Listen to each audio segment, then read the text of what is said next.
ৰাস্তাৰ বিষয় এই ছাত্ৰ বৰ্তমান অৱস্থাত আছে গাড়ী যান বাহন লৈ এই ৰাস্তাৰ মাজত কাষত গৈ আছে আৰু মই তেওঁক সুধিম আপোনালোকে ৰাইজৰ পৰা মন্তব্য কৰিব ঠিক হয় আপুনি কি ক'ব আজি যেন ছাত্ৰ ওলাইছে ৰাস্তাত আন্দোলন কৰিবলৈ আৰু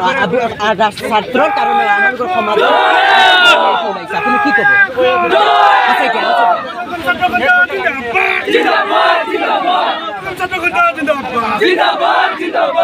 পাব্লিকে আপোনাক আহ্বান এনেকৈ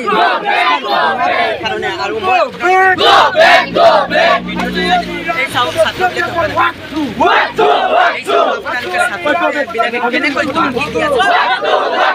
লাজৰ কথা আজি ছাত্ৰ